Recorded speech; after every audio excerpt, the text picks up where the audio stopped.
In our last episode, we talked about navigating job loss, the challenges, and the practical steps involved. And today, we want to touch base on something deeply connected to that: the mental strength needed to face career uncertainty. So, whether you are dealing with layoffs, job transitions, or just the unknown ahead, these moments can take a real toll on our mental well being and sense of self. And for today's episode, I am thrilled to have Jamie join us once again, bringing his expertise and insights to help us understand how to care for our mental well being while navigating uncertain career paths.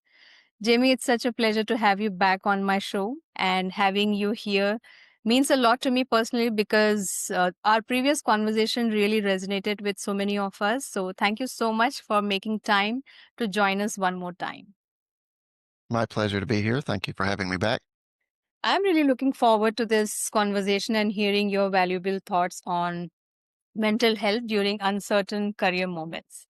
So, when someone's career path suddenly feels shaky, say because of layoffs or role changes or unpredictable job market, I would like to hear from you what kind of inner dialogue usually begins to unfold in their mind. Yeah, and this one kind of makes sense to a lot of people. It's very similar to anything else that would be a possibly drastic change in life. And the first being the fear of the future. Most of us uh, aren't always prepared for a major change like this. If you're possibly facing a layoff or termination, sometimes you know it's coming. If the company has certain communications or signs that things are going on, or that if you've been in trouble at work, obviously you kind of know that that might be coming, but sometimes it's not. Sometimes there's no warning. So a fear of the future is extremely common. Um, a loss of identity can hit very strong because let's say you've spent years and years in education and training and learning the job and becoming this certain person. This role is just part of who you are. You know, when you meet a stranger in public and they say, well, tell me something about yourself, our normal first response is, well, I'm an architect, or I'm an engineer, or I'm an IT. You know, we often place our identity on our career because that becomes our expression of our skills. And so that fear rocks our identity, our sense of identity, internally and externally, because it's what we think of ourselves and what we think other people think of us. So you might have family or society in general that, at least in your mind, if you lost your job, other people might look down on you like, oh, well, they're lazy, or they must have done something wrong, or something like that. So that's very, very common. And then there can be this kind of tug of war. Let's say you do know that there's a possibility that you might be losing your job, or that you might want to change jobs for Mm. whatever reason. Maybe you want to move up, maybe you want more pay, or maybe you know that the company you're at now is on shaky ground. There's kind of this tug of war internally that between loyalty and self-preservation. And that's very common. We shouldn't take it personally in the sense that, okay, well, does this mean I'm a bad person because now I don't feel like I'm loyal to this company? And this isn't a psychological perspective. This is just a business perspective. That company's not probably not loyal to you. Most companies, if you're going to leave, they want you to tell them 2 weeks before, 4 weeks before. They want you to give a notice. Yeah. But normally, if they're going to lay you off or fire you, they're not giving you a 2 or 4 week notice. Maybe this And is, yeah, maybe this is something the company should hear out, because when we really want to move out of the organization, as you called out, we really have to Mhm. give notice ahead of time. But when it comes to layoff, there isn't any foresight that the company has for us to let us know in advance. So that's a very valid point. Yeah. And I say that because there is an internal struggle, go with your personal values. So if your personal values are, look, I need to do what's best for me and my family. So if there's another position, another company that's going to give me more pay, more benefits, more security, then that's what's important to me, is taking care of my family, is taking care of myself. And it's okay to move in that direction without feeling guilty. If your personal values are, I want to make sure I am 100% honest with every person I deal with all the time in my life, regardless of whether they are with me or not, then absolutely go with your values so that you don't feel like you're betraying yourself. But just don't be deceived into thinking that it's not normal business to move jobs, to move companies, to go into a total different direction. You may be an accountant, but you paint on the side and you want to be a full-time artist and you have that opportunity, go for it. You're not betraying, you're not doing something wrong to that company. Um, so there's that internal tug of war. But those are the three, I think, the most common internal issues that come up when Mhm. things are shaky. Well, I think that's a very good start for this conversation. I especially loved where you talked about loyalty. There is always this thought process where employees keep thinking, maybe I'm not loyal to the organization. But having said that, whatever works for you, it could be stability, it could be the finance, it could be uh, good uh, work environment. I think you really shed light on that, and I really appreciate how you articulated that, because many listeners are likely to replaying similar thoughts in their mind right now about loyalty, what I need to do. Could you share some practical mindset habits or maybe daily routines that help someone stay steady and grounded when their professional life feels a bit unpredictable? Sure.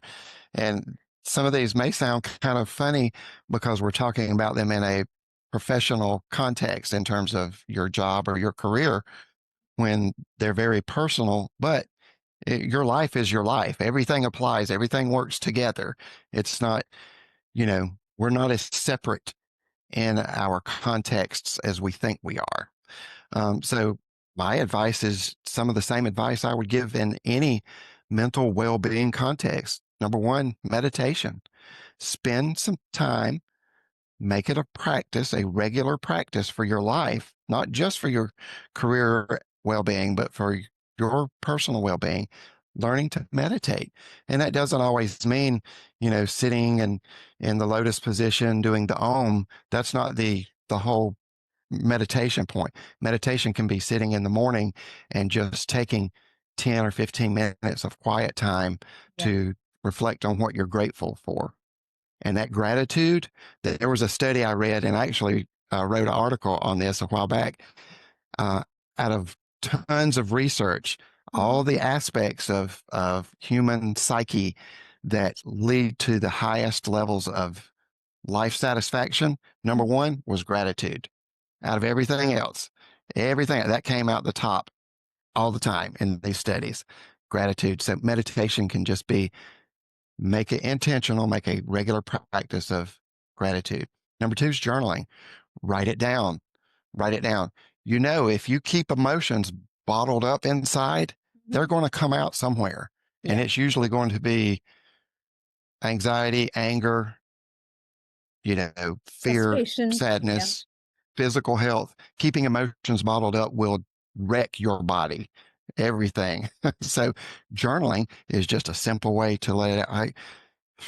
Man, I just got uh, off work today and I heard this and I saw this and it's giving me some uneasy feelings. And this is something I need to put at the top of my, priority list for the next couple of weeks to think about. Even just that little bit Yeah. kind of gets it out, relieves some of that pressure. And number three, I would say radically, radically address negative self talk. Do not ever say bad things about yourself, even joking. I hear people say, "Oh, I'm so stupid," or "I'm so clumsy," or "I'm such a big dummy." No, cut it out today, right now. Don't ever talk like that, because that's your subconscious fear or self doubt, and you're feeding it. You're saying, "Yes, I agree with you." Cut that out. If you catch yourself saying something like that, say, nope, no, I'm not. And that's not saying that you don't ever admit, when you've hurt someone's feelings or when you've made a mistake. That's not what we're talking about. We're talking about that negative self talk. Cut that out. And believe it or not, when it comes down to your choice of career and things being shaky at work, maybe even getting laid off, that will help you, because when that little voice says, well, you're just a loser, you're never going to get things straightened out in life, you're never going to make progress. Nope, nope. You learn to catch it, and you can put a stop to that and say, no, no, no, that's not true. I will get this straightened out. I will move on. No negative self talk. So it's basically the transition from negative to positive talk, where we actually show some kind of empathy that or kindness that we would rather show it to someone else. Yep, Uh, so yeah, absolutely. so yeah, what I Put the understood, brakes on that. yeah, what I understood it's meditation, journaling, and focusing on the negative talk so that we don't get into the trap of negative thinking all the time. Rather, transition it to something positive. Uh, do not see it as a failure, maybe as an opportunity for you to look at what it's trying to teach you. Mhm. Uh, Speaking about journaling, I journal every single day and I have definitely seen the improvement. It definitely helps me to talk about my emotions, whether it is good, bad, ugly, or what I'm feeling at that particular moment. For someone who hasn't tried journaling, especially during these uncertain times, what is the first step that they can take to get started? Uh, yeah, I would say the first step is just to buy a journal that already has questions in it. Yeah. That's going to be the easiest way to get started, because if you've never done it, and someone just says, okay, start journaling. Okay, what do I write? What do you mean? But if you find a journal that already has questions in it, you can Yeah. use that as your jumping point. And, um, and I would look for something, uh, and you can go on YouTube and just watch videos of how to journal for self-care, how to journal for, self-reflection, whatever, those types of things. And I would just find those and just start there and follow a couple of those, and that'll get you started. Yeah.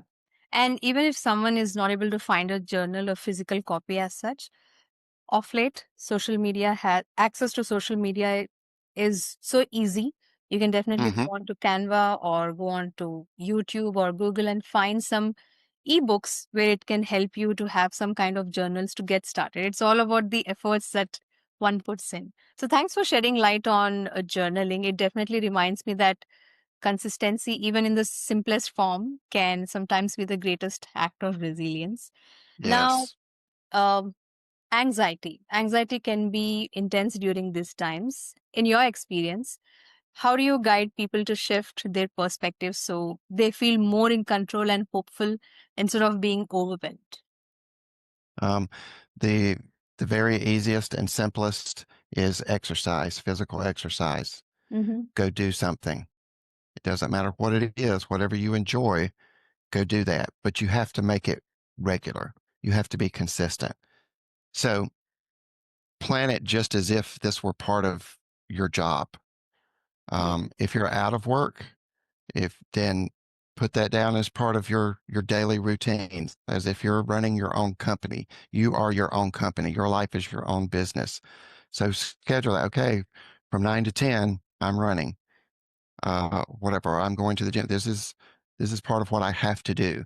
Don't don't leave it as an option, because when you're going through anxiety or depression or uncertainty, you your body and your mind are going to tell you that you don't feel like doing these things.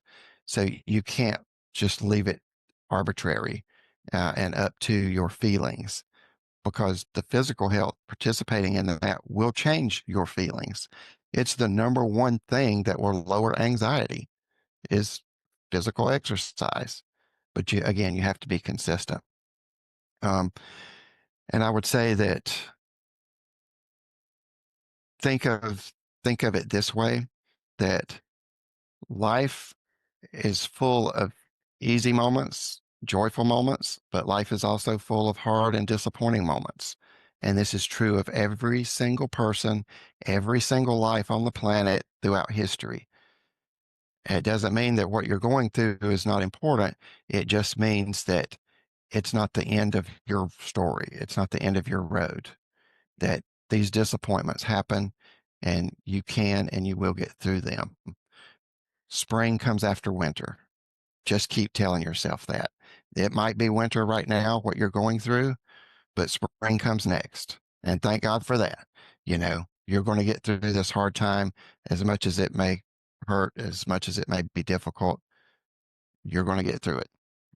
Wow, those are some powerful words. And I think what you said about perspective really stands out, that anxiety often softens not because life changes instantly, but because our interpretation of it does. So thanks for giving those that hope to our listeners.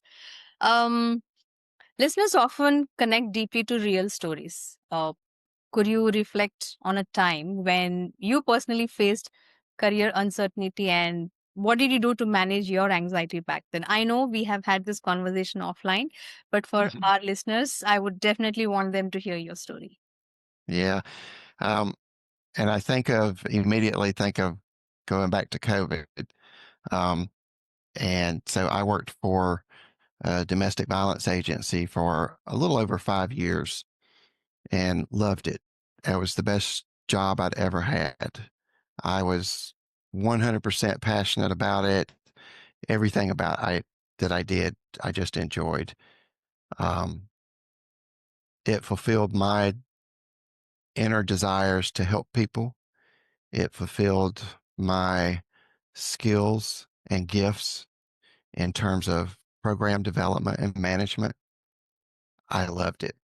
Well, we'd had a few changes right before COVID in terms of the organization, the leadership, and things already were shaky. They weren't going great. And then COVID hit. And at first, we were all just trying to adjust. We were trying to figure out how we could do our jobs from home, Hmm. and we were doing okay with some of our services. My main job at that time was kind of split. One was one part was public education, going out and teaching classes, and one part was public fundraising. So doing events, public events to raise money for the organization. Hmm. Well, during COVID, guess what was not happening? Anything public. There were no public educations. There were no public fundraisers. All of it was just stopped. And, you know, nobody knew how long this was going to last. And it kept going month after month after month. And it finally reached a point to probably, I think we were maybe 6 months deep into it. And my position was cut out because the the grantors that paid for me to do those two things said, no, there's no public fundraisers, there's no public events, so we're not going to continue to give money to pay for someone to not do those things. And so my position was cut. It was it was heartbreaking. I was devastated. At first I was just mad. I was mad. I was so mad. Oh my gosh. I I cussed and yelled and vented. Oh my gosh, I was so mad. And one of the ways that I got through that was by allowing myself those feelings, the anger, and then later the sadness. Um, I allowed myself to grieve.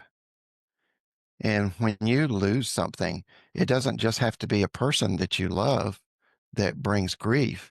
It can be a job, it can be a career, a change in your life. Anything that you lose brings upon grief.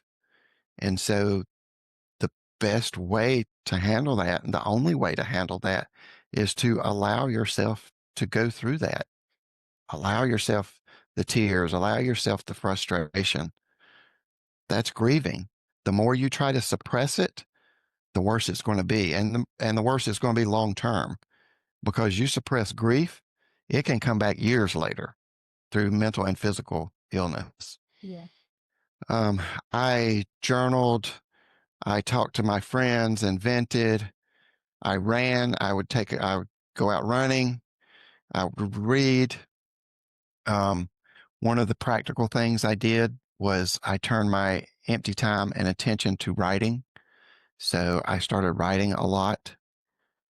Um, but yeah, I went through all the regular emotions, and just the biggest key was just not to try to pretend to be okay, not try to stuff it down, and do all of the normal physical and mental health practices that I could on a regular basis Mhm. to get through it. Well, thank you so much for sharing what you felt at that moment. And trust me, it takes a lot of courage to revisit those moments of uncertainty. And I think hearing your story makes this conversation feel even more relatable to our listeners. And I really love the part where you called out that it's very important you address your emotions because it's the grief for you. Many a times we try to suppress and we just try to move on. Let me just try to find a new job. But I think somewhere it's really important that we address those emotions, as you called out, be it frustration, anger, being sad. Uh, so it lets you address your emotions and, have that approach, positive approach, maybe later on. So thanks for shedding light on that. Um, Sometimes we don't realize when our mental health or mental well-being is suffering. Now I would like to learn from you, what are some of the early or subtle signs our listeners can look at for them to know it's time to seek support? Absolutely. This is a great question. A lot of people think, well, whatever I've been through, whether it be a career issue or something else, I'll just have to deal with it. I'll just have to handle it. But number one, sleep problems. If you're having sleep problems and it's more than just, we can all have a sleep issue occasionally. Maybe it be because of stress or diet or whatever. But if it's a regular occurrence, you're having sleep issues every night or 2 or 3 times a week, that's a very easy sign that there's some mental, you know, uh, your mental well-being is taking a toll there, Yeah.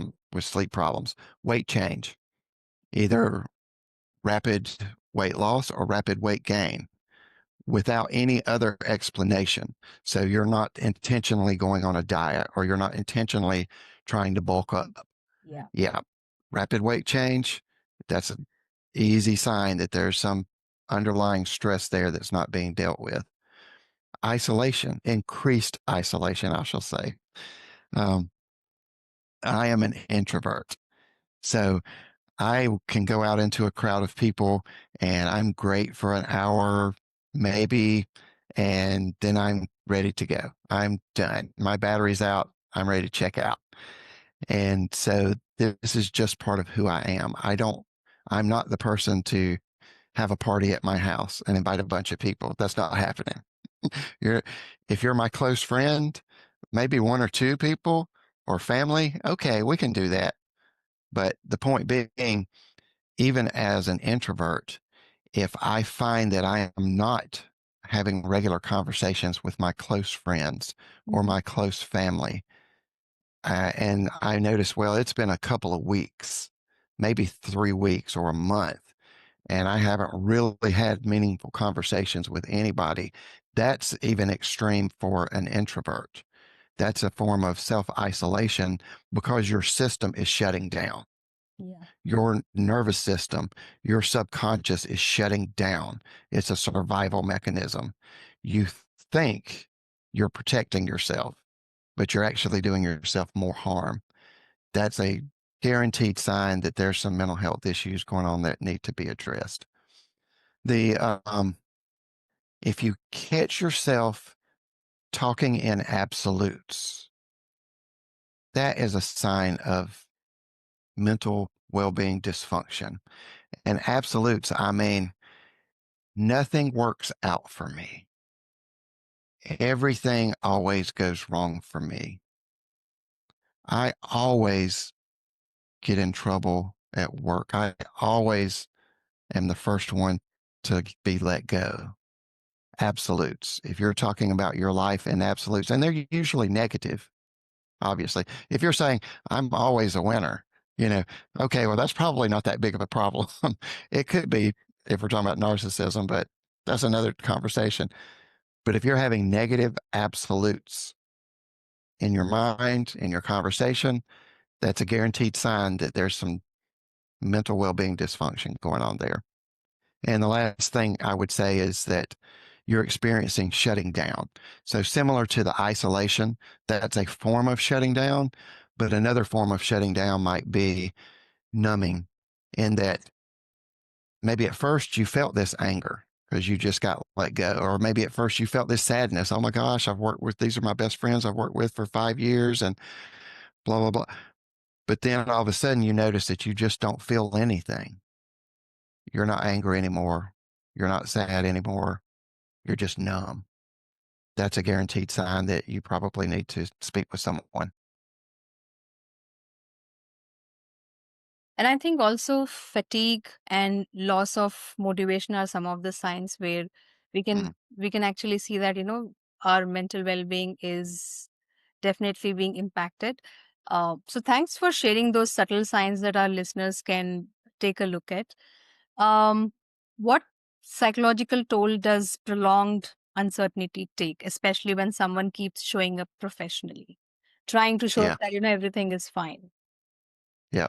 I'm going to give these just as a list, and then we can discuss any of them that you think are relevant. But um, psychological toll often comes out, as I said earlier, in physical illness, Yeah. but it can come out in mental health issues as well.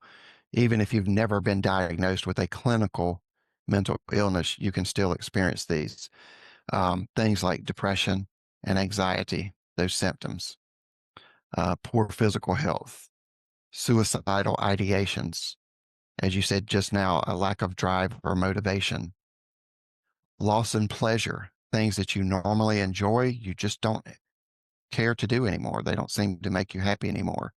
Sexual side effects. Men and women can experience side effects in terms of sexual arousal, sexual performance. It can tank, it can go downhill. Relationship problems. You start having problems with your significant other. Sleep and diet problems. We kind of mentioned those a little bit already too. And then cognitive dysfunction, sort of that brain cloud. You can't think straight or you get distracted easily.